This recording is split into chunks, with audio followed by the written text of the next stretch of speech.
आज के इस वीडियो में मैं आपके लिए हिंदी व्याकरण का एक टॉपिक अलंकार लेके आई हूँ। तो आज हम अलंकार को समझेंगे। अभी 2-3 वीडियोस में हम हिंदी व्याकरण को समझेंगे। तो आज हमको अलंकार को समझना है। अलंकार शब्द 2 शब्दों से मिलकर बना है। अलम धन कार, अलंकृत करने वाले को अलंकार कहते हैं। साधारण भाषा में अलंकार का अर्थ होता है गहना, जेवर या आभूषण। जिस प्रकार हम अपने चेहरे पर, हाथ में, पैर में गहने पहनते हैं, सोना चांदी आभूषण पहनते हैं तो हमारी सुंदरता बढ़ जाती है, शरीर की सुंदरता बढ़ जाती है। उसी प्रकार अगर कविता में या काव्य पाठ में अलंकारों का प्रयोग किया जाए तो काव्य की शोभा या सौंदर्यता भी बढ़ जाती है।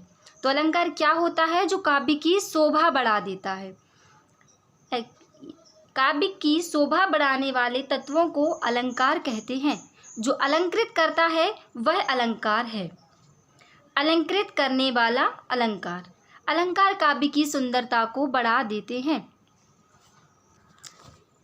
अगर हम कोई कविता या काव्य पाठ लिखें और उसमें अलंकार का प्रयोग करें तो उसकी शोभा या सुंदरता और अधिक बढ़ जाती है, जो सुनने वाले को और लिखने वाले को बहुत अच्छा लगता है। तो कैसे काव्य की या कविता की शोभा बढ़ाई जाए?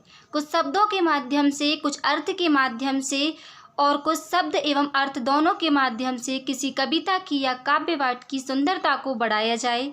देखते हैं अलंकार के प्रकार। तो अलंकार के 2 प्रकार होते हैं। सामान्यतः 2 प्रकार होते हैं, शब्दालंकार और अर्थालंकार।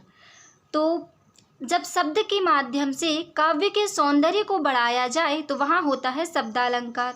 जब अर्थ के माध्यम से काव्य की सौंदर्यता को बढ़ाया जाए तो अर्थालंकार होता है। कुछ शब्दालंकार के माध्यम से, शब्द के माध्यम से काव्य की सुंदरता बढ़ाई जाती है। उसके प्रकार हैं अनुप्रास अलंकार, यमक अलंकार, श्लेष अलंकार, पुनरुक्ति अलंकार, वक्रोक्ति अलंकार। अर्थालंकार के प्रकारों को हम बाद में समझेंगे। और शब्दालंकार और अर्थालंकार के अलावा भी एक अलंकार होता है उभय अलंकार। जब शब्द एवं अर्थ दोनों के माध्यम से किसी काव्य की सुंदरता को बढ़ाया जाता है तो वहाँ उभय अलंकार होता है। तो आइए हम शब्दालंकार को पढ़ लेते हैं। काव्य में जहाँ शब्दों के प्रयोग से चमत्कार उत्पन्न हो जाए, काव्य की सुंदरता बढ़ जाए, वहाँ शब्दालंकार होता है। जहाँ शब्दों के माध्यम से कविता या काव्य में सौंदर्य का भाव पैदा हो जाता है वहाँ शब्दालंकार होता है। अब शब्दालंकार शब्द के माध्यम से कविता में कैसे सौंदर्य लाया जाए? तो या तो किसी वर्ण की आवृत्ति बार बार हो, या कोई शब्द डबल बार आ जाए, 2 बार उस शब्द का प्रयोग हो, या उसका कई अर्थों में प्रयोग किया गया हो। तो इस तरह से शब्दालंकार के माध्यम से काव्य की सुंदरता को बढ़ाया जाता है। तो इसका पहला प्रकार है अनुप्रास अलंकार। आइए इसको समझ लेते हैं। अनुप्रास अलंकार, इसमें क्या होता है? वर्णों की आवृत्ति बार बार होती है। वर्ण मतलब अक्षर। तो जिस रचना में, जिस कविता में किसी वर्ण की आवृत्ति बार बार हो वहाँ अनुप्रास अलंकार होता है। मतलब वर्णों की आवृत्ति बार बार करके काव्य की शोभा को बढ़ाया जाता है, जिससे सुनने वाले को और अधिक अच्छा लगता है। तो अनुप्रास अलंकार में वर्णों की आवृत्ति बार बार होती है और बार बार वर्णों की आवृत्ति से काव्य की सुंदरता को जहाँ बढ़ाया जाए वहाँ अनुप्रास अलंकार होता है। अब उदाहरण देख लेते हैं इसका। जैसे ये उदाहरण लिखा हुआ है, कूलन में कलियन में, कछारन में कुंजन में, क्यारिन में कलिन में, कलीन किलकत है।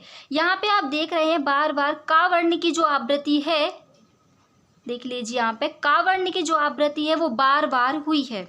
तो यह अनुप्रास अलंकार है। जब किसी एक व्यंजन वर्ड की आवृत्ति बार बार हो रही हो तो वहाँ अनुप्रास अलंकार है। यहाँ पे का वर्ण की आवृत्ति बार बार हो रही है और इसको पढ़ने में भी बहुत अच्छा लग रहा है। तो काव्य की सुंदरता भी बढ़ गई, किससे? अनुप्रास अलंकार से। अब कुछ एग्जाम्पल्स देखते हैं, इसके उदाहरण देखते हैं। जैसे ये एग्जाम्पल है, तरनी तनुजा तट तमाल तरुवर बहुछाई। यहाँ पे ता वर्ण की जो आवृत्ति है वो बार बार हो रही है। कौन से वर्ण की आवृत्ति हो रही है बार बार? ता वर्ण की आवृत्ति बार बार हो रही है। तो यहाँ पे कौन सा अनुप्रास अलंकार है? अनुप्रास अलंकार के कई और भी प्रकार होते हैं, जैसे छेकानुप्रास, लाटानुप्रास, वृत्त्यानुप्रास, ये बाद में पढ़ेंगे, अभी आपके लिए इतना ही काफ़ी है। इसके बाद दूसरा एग्जाम्पल है रघुपति राघव राजा राम। इस एग्जाम्पल में, उदाहरण में रघुपति राघव राजा राम, इसमें रावण की जो आवृत्ति है वो बार बार हो रही है। रावण की आवृत्ति बार बार हो रही है, तो कौन सा अलंकार है? अनुप्रास अलंकार। जैसे ये तो एग्जाम की दृष्टि से पूछे जाते हैं, पेपर में पूछे जाते हैं, वो एग्जाम्पल हैं। जैसे छोटे में हम बोलते थे कि पके पेड़ पर पका पपीता, पका पेड़ या पका पपीता, पके पेड़ को पकड़े पिंकू, पिंकू पकड़े पका पपीता। ये मनोरंजन के लिए हम बोलते थे। इसमें पावर्ण की जो आवृत्ति है वो बार बार होती है, तो ये भी अनुप्रास अलंकार के अंतर्गत आता है। एक और एग्जाम्पल हम अक्सर बोलते थे, चंदू के चाचा ने चंदू की चाची को चांदनी रात में चांदी की चम्मच से चटनी चटाई। तो यहाँ चावर्ण की जो आवृत्ति है वो बार बार होती है, तो ये भी अनुप्रास अलंकार के अंतर्गत आते हैं। ये मैंने इसलिए बता दी क्योंकि व्यावहारिक दृष्टि से बोलते थे अपन, और जो एग्जाम की दृष्टि से IMP है वो यही है। अगला देख लेते हैं। चारू चंद की चंचल किरणें खेल रही थी जलथल में। तो यहाँ पे चावर्ण की आवृत्ति आप देखिए 3 बार हुई है, तो ये कौन सा अलंकार हो जाएगा? अनुप्रास अलंकार। वर्णों की आवृत्ति पे ध्यान देना है, वर्णों की आवृत्ति बार बार होती है। अगला है मुदित महापति मंदिर आए, सेवक सचिव सुमंत बुलाए। यहाँ पे माँ वर्ण की आवृत्ति बार बार हो रही है, इसके साथ सावर्ण की आवृत्ति भी हो रही है, तो वर्णों की आवृत्ति हो रही है बार बार। कौन सा अलंकार है? अनुप्रास अलंकार।